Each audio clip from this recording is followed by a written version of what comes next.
A boy with zero magic somehow wields a sword that runs entirely on magic. A villain possessed the body of one of the most powerful magic knights in the kingdom for over a decade, and nobody noticed.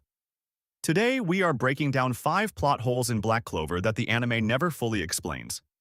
And the first one sits right at the center of the entire premise: Black Clover. The story of Asta, a boy born with absolutely no magic in a world where magic determines your entire worth as a person, who refuses to give up on his dream of becoming Wizard King anyway. It is one of the most purely motivational shonen stories running today. The power system is detailed. The world building around grimoires, mana zones, and the Clover Kingdom's class structure is genuinely thoughtful. But the deeper you dig into how this world actually functions, the more contradictions start surfacing. Not bad decisions, not dramatic moments that feel unearned. Actual breaks in the story's own established rules. Black Clover has 5 of these that I cannot reason my way around. Let's get into it. Plot hole. Number 1. Anti-magic requires magic Asta doesn't have. Let's start with the foundation of the entire series. Asta's defining trait is that he has zero mana. None. This is established in the very first episode as the core conflict of his entire existence. In a world where magic equals worth, he has literally no magical ability whatsoever. His grimoire grants him anti-magic swords, weapons that cancel out and absorb magic on contact. This is explained as a power that exists specifically because it doesn't require Asta to generate magic himself. The swords do the work, except the swords still need a source of magical energy to function as weapons in the first place. They are devil-empowered tools tied to Liba, channeling and storing magical energy that they then redirect. Asta's body is later shown able to temporarily store and even release magic absorbed from enemies during fights, momentarily boosting his physical abilities using power that was never his. So which is it? Does Asta have zero capacity to interact with magic, making him magicless in the truest sense? Or does he have a body capable of absorbing, storing, and weaponizing magical energy, which is itself a magical capability?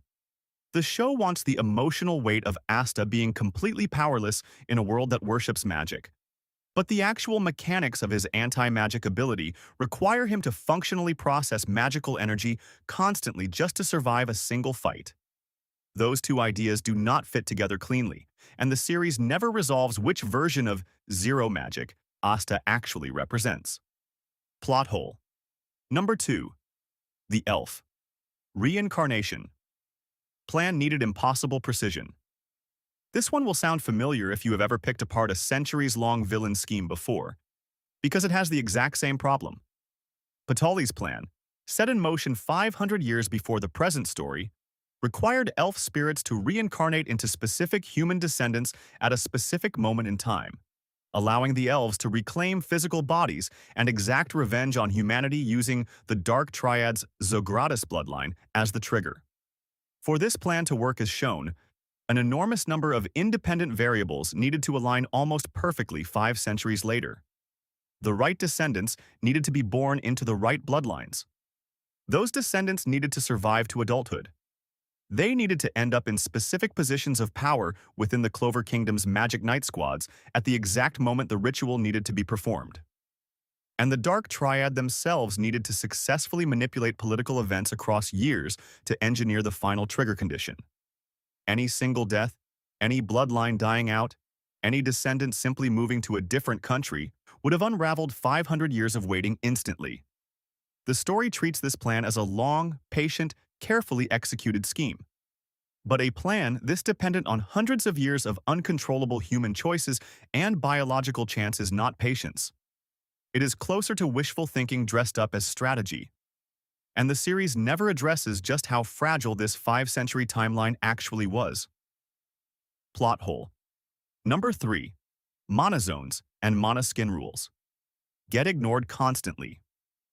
Here is one that creates a problem nearly every time a high-level fight happens in this series.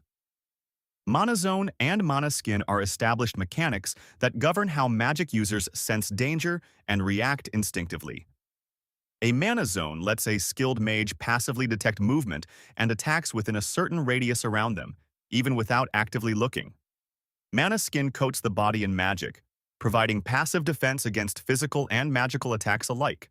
These mechanics are explained clearly and used to justify why elite magic knights can react to attacks they should not logically be able to see coming. But the application of these rules changes constantly depending on what a fight needs in any given moment. Characters with explicitly larger and more refined mana zones get blindsided by attacks from directions and ranges that should fall well within their established detection radius. Mana skin, which is supposed to provide passive defense, sometimes completely prevents damage, and other times does nothing at all against attacks of similar or even lesser magical power.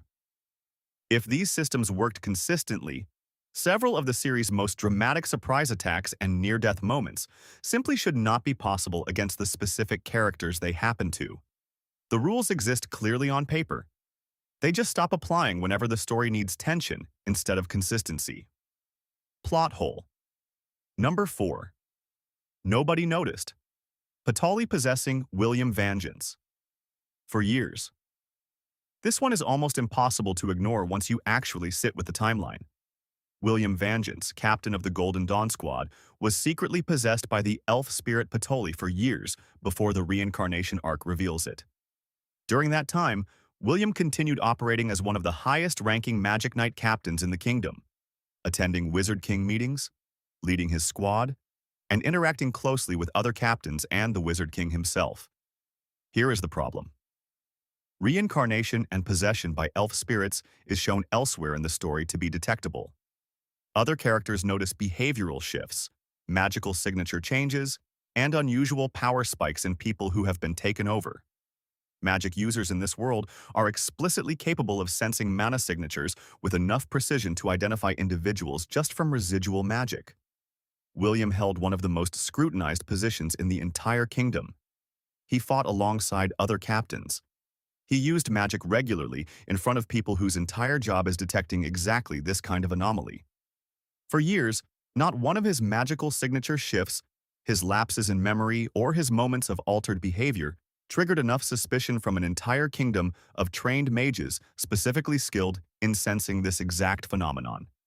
Given how central magical sensing is to nearly every other plot point in the series, the complete success of this multi-year cover-up directly undercuts how detection is shown working everywhere else in the story.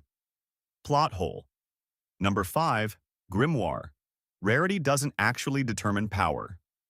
And finally, the one that undermines the entire ranking system the show spends so much time building up. Grimoires are ranked by leaf count. 3-leaf clovers are common. 4-leaf clovers are rare and prestigious, marking their holder as having serious potential. 5-leaf grimoires are treated as nearly mythical, reserved for figures of legendary significance. This rarity system is presented as a meaningful indicator of a user's ceiling. Nobility and royalty are shown investing heavily in magic stones and training specifically because grimoire rarity is treated as a genuine predictor of future strength. And the entire class divide between commoners and nobles is partly justified by this difference in magical potential and resources.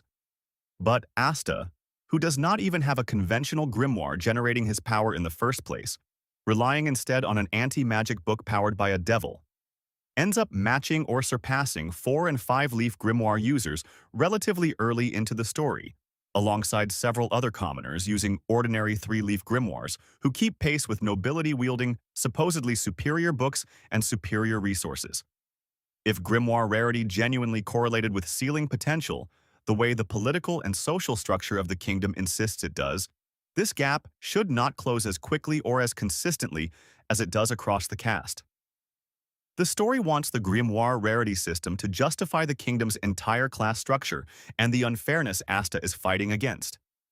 But it also wants commoners to repeatedly outperform that exact system through sheer effort. Both things are framed as true, and they directly contradict each other. So there it is. 5 plot holes in Black Clover that hold up the more you look at them. None of this changes how genuinely motivational and well-crafted this series is.